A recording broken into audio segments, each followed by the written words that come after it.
অন্তর্বর্তীকালীন সরকার কোনো অবস্থাতেই কোনো আইনেই নাই নির্বাচন পরিচালনা করা। 12 ফেব্রুয়ারি তারিখে যে সংসদ নির্বাচন তফসিল ঘোষণা করেছে এর বৈধতা চ্যালেঞ্জ করে আমি আজকে রিট করেছি। আমি রাষ্ট্রের প্রধান হিসাবে আমি মনে করি অনির্বাচিত কারো দ্বারা কোনো সরকার বৈধ নয়। আসন্ন 12ই ফেব্রুয়ারি নির্বাচন। এই নির্বাচন ঘিরেই আজ দেশের রাজনীতিতে বইছে আলোচনা ও সমালোচনার ঝড়। প্রশ্ন উঠছে, আদৌ কি এই নির্বাচন হবে? নির্বাচন হলে সেই নির্বাচনের বৈধতা কতটুকু? বাংলাদেশের সংবিধানে কি একই দিনে গণভোট ও নির্বাচন করার কোনো বিধান আছে? এই সব প্রশ্নের উত্তর জানতে শেষ পর্যন্ত আমাদের সাথেই থাকুন। 12ই ফেব্রুয়ারির এই নির্বাচন হতে যাচ্ছে বাংলাদেশের ইতিহাসে এক ব্যতিক্রমী অধ্যায়। কারণ এই প্রথম এমন একটি জাতীয় নির্বাচন যেখানে বাংলাদেশের স্বাধীনতায় সর্বোচ্চ ত্যাগ স্বীকারকারী দল বাংলাদেশ আওয়ামী লীগ অংশ নিচ্ছে না। এই ব্যালটে নৌকা নাই, যেখানে আওয়ামী লীগ ইলেকশন করতে পারবে না, সেখানে আমাদের কোনো ভোটার, নৌকার ভোটার এরা কেউ ভোট দেবে না। স্বাধীনতার পর থেকে আজ পর্যন্ত বাংলাদেশের সংবিধানে অন্তর্বর্তীকালীন সরকার নামে কোনো স্থায়ী সাংবিধানিক কাঠামোর উল্লেখ নেই। এমনকি এই ধরনের সরকারের মাধ্যমে গণভোট কিংবা স্থায়ী সরকার প্রতিষ্ঠার বৈধতাও প্রশ্নবিদ্ধ, বলছেন একাধিক সংবিধান বিশেষজ্ঞ। 5ই আগস্টের গণঅভ্যুত্থানের পর দেশজুড়ে আইনশৃঙ্খলা ও প্রশাসনিক শূন্যতা রোধে ডক্টর মোহাম্মদ ইউনূসকে দায়িত্ব দেওয়া হয়। তবে পরবর্তীতে তত্ত্বাবধায়ক সরকার গঠনের আলোচনা হলেও তার বাস্তবায়নের মুখ দেখেনি।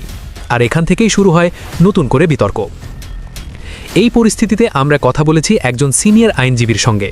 তিনি জানান, বাংলাদেশের সংবিধান অনুযায়ী জনগণের সরাসরি সমর্থনহীন কোনো কাঠামোর অধীনে নির্বাচন হলে তার বৈধতা আদালতে চ্যালেঞ্জযোগ্য। যে সংসদ নির্বাচন তফসিল ঘোষণা করেছে এবং 21 তারিখে গণভোট অনুষ্ঠানের জন্য আরেকটি তফসিল ঘোষণা করেছে, এর বৈধতা চ্যালেঞ্জ করে আমি আজকে রিট করেছি। আমি 2024 সালের নির্বাচনের তফসিলও বৈধতা চ্যালেঞ্জ করে রিট করেছিলাম। 2018 সালের তফসিলও বৈধতা চ্যালেঞ্জ করে রিট করেছিলাম। 2014 সালের নির্বাচনের তফসিলও ঘোষণা রিট করেছিলাম। আজকে 2026 সালের সংসদ নির্বাচন এবং গণভোট নির্বাচন একই দিনে এর বৈধতা চ্যালেঞ্জ করে আজকে রিট করেছি এবং এই দুটি তফসিল কেন অবৈধ ঘোষণা করা হবে না এই মর্মে আদেশ চেয়েছি এবং রুল নিষ্পত্তি না হওয়া পর্যন্ত এই গণভোট এবং সংসদ নির্বাচনের তফসিল স্থগিত চেয়েও রিট করেছি। এখানে আইনি যুক্তি হল, আমাদের গণপ্রজাতন্ত্রী বাংলাদেশ সরকারের সংবিধানে কোথাও গণভোটের বিধান নাই এবং অন্তর্বর্তীকালীন সরকারেরও কোনো বিধান নাই এবং যে কোনো সাংবিধানিক বিষয়ে নির্বাচন অনুষ্ঠান করতে হলে সংবিধানে থাকতে হবে এবং রিপ্রেজেন্টেশন পিপলস অর্ডার 1972 যেটা আরপিও সেখানেও থাকতে হবে। কিন্তু গণভোট এবং অন্তর্বর্তীকালীন সরকারের মাধ্যমে নির্বাচন সংবিধানেও নাই, আরপিওতেও নাই। একমাত্র নির্বাচিত সরকার বা তত্ত্বাবধায়ক সরকার ব্যতীত সংসদ নির্বাচন পরিচালনা করতে পারে না। ইফেক্ট অফ রিপিল তত্ত্বাবধায়ক এবং অ্যাপিলেট ডিভিশনের সিদ্ধান্ত মতে তত্ত্বাবধায়ক সরকারের মাধ্যমে এখনও নির্বাচন হতে পারে। জেনারেল ক্লজ অ্যাক্ট অনুযায়ী সেকশন 6(6)(a)(7) এবং উচ্চ আদালতের সিদ্ধান্ত মোতাবেক এটি তত্ত্বাবধায়ক সরকারের মাধ্যমে নির্বাচন এখনও করতে পারে এবং তত্ত্বাবধায়ক সরকার এখনও গঠন করতে পারে। কিন্তু অন্তর্বর্তীকালীন সরকার কোনো অবস্থাতেই কোনো আইনেই নাই নির্বাচন পরিচালনা করা। সংবিধানের 31 অনুচ্ছেদ আইন ছাড়া কিছু করা যাবে না। শুধু আইনজীবী নন, দেশের রাষ্ট্রপতি মোহাম্মদ শাহাবুদ্দিন চপ্পু, যিনি আওয়ামী লীগ সরকারের আমলে নিয়োগপ্রাপ্ত হলেও সাংবিধানিকভাবে রাষ্ট্রের সর্বোচ্চ ক্ষমতাধর ব্যক্তি, তিনিও একটি গণমাধ্যম সাক্ষাৎকারে বলেন, সংবিধানের বাইরে গিয়ে জনগণের সমর্থনহীন ব্যক্তির মাধ্যমে নির্বাচন হলে তা বৈধ বলা যায় না। সেখানে নির্বাচনের চ্যাপ্টারে যা বলা আছে ওইভাবেই নির্বাচন হবে।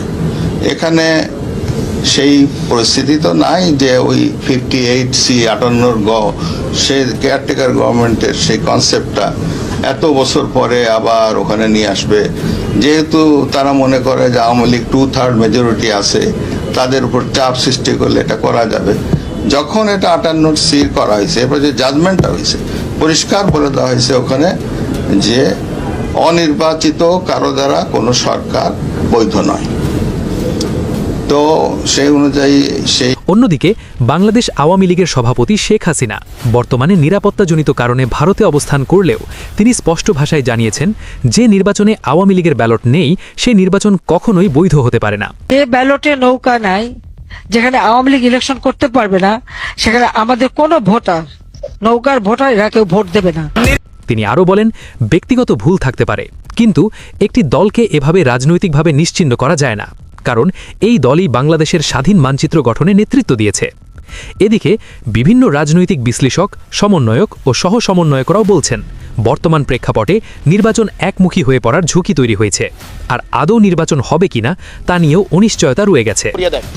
আমরা প্রশাসনের যে আচরণ, সেই আচরণ জুলাইয়ের পরবর্তীতে আমরা ভেবেছিলাম সেটির ইতিবাচক, সেটির পরিবর্তন হবে। দুঃখজনক বিষয় হচ্ছে তাদের সে আচরণ, যে স্থাবকের যে আচরণ, একটি দলকে যেভাবে আনকন্ডিশনালি যেভাবে সাপোর্ট দিয়ে যাচ্ছে যে আচরণ, সেটি আমাদেরকে আহত করছে। এভাবে যদি চলতে থাকে তাহলে এই সরকারি অর্থ অপচয় করে এই নির্বাচনের কোনো প্রয়োজন নেই। প্রিয় দর্শক, নির্বাচন মানেই শুধু একটি দল ক্ষমতায় যাওয়া নয়, নির্বাচনের সঙ্গে জড়িত দেশের উন্নয়ন, জনগণের নিরাপত্তা, অর্থনৈতিক স্থিতিশীলতা, শিক্ষা ও সামাজিক ব্যবস্থা, সর্বোপরি গণতন্ত্রের ভবিষ্যৎ। তাই একটি নির্বাচনের বৈধতা ও গ্রহণযোগ্যতা নিয়ে সচেতন থাকা আমাদের সবার দায়িত্ব। এই নির্বাচন নিয়ে আপনার মূল্যবান মতামত কমেন্টে জানাতে ভুলবেন না। নির্বাচন সংক্রান্ত সর্বশেষ আপডেট পেতে চ্যানেলটি সাবস্ক্রাইব করুন। SA news.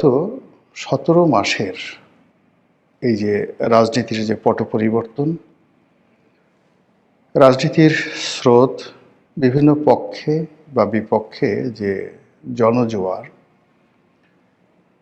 এগুলো যদি লক্ষ্য করেন আপনি দেখবেন যে বাংলাদেশের একটি ঘটনা, ইতিবাচক একটি ঘটনা, কোনো আবেগ, রাজনীতির জোয়ার বা সম্ভাবনা, এর কোনোটি কোনো ব্যক্তির বা কোনো দলের কর্ম দ্বারা সৃষ্টি হয়নি।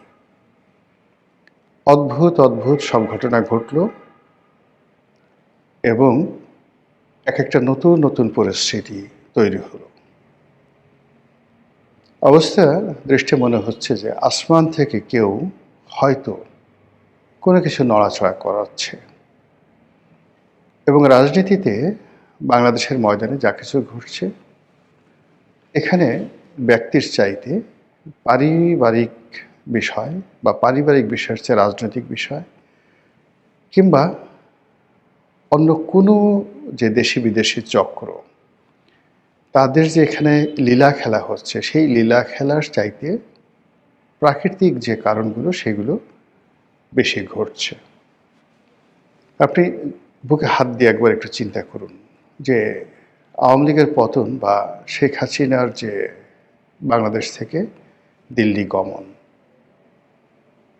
এটা আপাত দৃষ্টিতে আমরা গণ অভ্যুত্থানকে মনে করি, কিন্তু যদি 5 তারিখ দুপুর পর্যন্ত আপনি যারা রাজপথে ছিলেন তাদেরকে জিজ্ঞাসা করুন এবং আপনি যা দেখেছেন সেটির সঙ্গে মেলান, মনে হবে যেন স্বয়ং আল্লাহ রাব্বুল আলামিন ঘটনাটা ঘটিয়ে দিয়েছেন। এখন এই ঘটনা কি আলটিমেটলি জনতার পক্ষে যাবে, নাকি ঘুরে ফিরে আবার আওয়ামী লীগের পক্ষে যাবে, নাকি বিএনপির পক্ষে যাবে, নাকি যে ইসলামিক দলগুলো জামাতের নেতৃত্বে ঐক্যবদ্ধ হওয়ার চেষ্টা করে যাচ্ছে টিল নাও, আজকের দিন পর্যন্ত, সেখানে জামাতের মাধ্যমে একটি নতুন রাজনীতির ইতিহাস রচিত হবে। এটা আমরা বলতে পারছি না। কেন বলতে পারছি না? প্রায় প্রতিদিনই একটার পর একটা ঘটনা ঘটে যাচ্ছে এবং গতকালকের ঘটনার ফলে আজকে যে পরিবেশ এবং পরিস্থিতি তৈরি হচ্ছে, এটি মুহূর্তের মধ্যে উল্টে যাচ্ছে। যেমন ধরুন, আগস্ট মাসের 5 তারিখে ডক্টর মোহাম্মদ ইউনূস তখনও দেশের বাইরে, তো ওনার কপালে যে রাজটিকা আছে আমরা এটা জানতাম না। আবার উনি যাদেরকে মনোনয়ন দিয়েছেন, যাদেরকে উপদেষ্টা বানিয়েছেন, এ সকল মানুষদের কপালে যে রাজটিকা ছিল তা আমরা কেউ কল্পনাও করতে পারিনি। যেমন ধরুন, ছাত্রদের মধ্য থেকে 2 জন উপদেষ্টা হলেন, অন্যান্য যারা হলেন ওনারা কেউ আগস্ট মাসের 5 তারিখে কল্পনা করতে পারেননি যে শেখ হাসিনার পতন হবেন এবং তারা মন্ত্রী মিনিস্টার হবেন, কিন্তু ঘটনা ঘটে গেল। এবং টানা প্রায় 4 থেকে 5 মাস যাবৎ সব কিছু গ্রহ নক্ষত্র ডক্টর মোহাম্মদ ইউনূস এবং তার পারিষদবর্গের অধীনে রইল। এরপর সৌভাগ্যের যে চাকা, এটি জামাতের পক্ষে চলে গেল 2025 সনের জানুয়ারি থেকে। স্কুল, কলেজ, মাদ্রাসা, পথ ঘাট, মাঠ, শিক্ষালয় থেকে শুরু করে সব জায়গাতে শুধু জামাত এবং জামাত, এবং এটির দুটো অংশ। প্রথম অংশ হলো এনসিপি আর নেপথ্যে জামাত। এভাবে চলল প্রায় 4 থেকে 5 মাস। তারপর শুরু হলো একটা হযবরল অবস্থা। 2025 সনের মে মাস থেকে একটা হযবরল অবস্থা। এই বিভিন্ন ইউটিউব থেকে নানা রকম গরু জবাই, জিয়াফত এগুলো চলতে থাকে। তারপর বিএনপি নানা রকম প্ল্যান করতে থাকে, প্রোগ্রাম করতে থাকে, এবং আজকেই মনে হলো যে সরকারকে তারা ফেলে দেবে। এই এশরাক মানে নগর ভবন দখল করে, এই আর এক পার্টি এসে, মানে কি একটা বিতিস্থির অবস্থা। তো সেই অবস্থার মধ্যে যখন তারেক রহমান সাহেব এবং ডক্টর মোহাম্মদ ইউনূসের যে লন্ডন বৈঠক, সেটা হলো এরপরে আরও এলোমেলো হয়ে গেল। এনসিপি একভাবে চলে, জামাত একভাবে চলে, বিএনপি একভাবে চলে, ডক্টর মোহাম্মদ ইউনূসের যমুনা একভাবে চলে, এমনকি সেনাবাহিনীর সঙ্গে ডক্টর ইউনূসের সম্পর্ক, জামাতের সম্পর্ক, তারপরে তারেক রহমান সাহেবের সম্পর্ক যে আসলে কেমন, এই জিনিসটি কিছুতেই আন্দাজ করা যাচ্ছিল না। ঠিক এইরকম যে একটি হযবরল অবস্থা, সেই অবস্থার মধ্যে ওসমান হাদী উনি নিহত হলেন। ওসমান হাদী নিহত হওয়ার পর সবাই বলে এই পুরো যে পরিবেশ পরিস্থিতি, মানে হত্যাকাণ্ডের পর যা কিছু ঘটেছে তার পুরোটাই জামাত এবং এনসিপির ফেভারে গিয়েছে। কিন্তু ওভার অ্যাক্টিং করতে গিয়ে তারা যে বিষয়গুলো তারা ফেভারে আনতে পারতো, সেই জিনিসগুলো তাদের জন্য বুমেরাং হয়ে গেছে। যেমন ডেইলি স্টারের আক্রমণ, প্রথম আলোর আক্রমণ, এটাকে আসলে হজম করা যায়নি। তো এই অবস্থা যখন চলছে, ঠিক সেই সময়টাতে নাটকীয়ভাবে জনাব তারেক রহমান সাহেব ঘোষণা দিলেন তিনি বাংলাদেশে আসবেন। আর উনি 25 তারিখে আসার পর থেকে আজকের দিন পর্যন্ত, আমি এই ভিডিওটি করছি জানুয়ারি মাসের 7 তারিখে, তাহলে অলমোস্ট প্রায় 2 সপ্তাহ ধরে পুরো রাজনীতির যে ময়দান, এটি এখন বিএনপির দখলে। বাংলাদেশে এখন বিএনপির যে গ্রহ নক্ষত্র, আজকের দিন অনুযায়ী মনে হবে যে এখনই নির্বাচন হয়ে যাওয়া উচিত, এবং তারেক রহমান সাহেব এই মুহূর্তে বাংলাদেশের প্রধানমন্ত্রী। তিনি যেখানে যাচ্ছেন, সানাই বাজছে, নহবত বাজছে, তার কাছে যারা যাচ্ছেন তাদেরকে একজন প্রধানমন্ত্রীর সঙ্গে দেখা করতে, যে রাষ্ট্রীয় প্রোটোকল রক্ষা করতে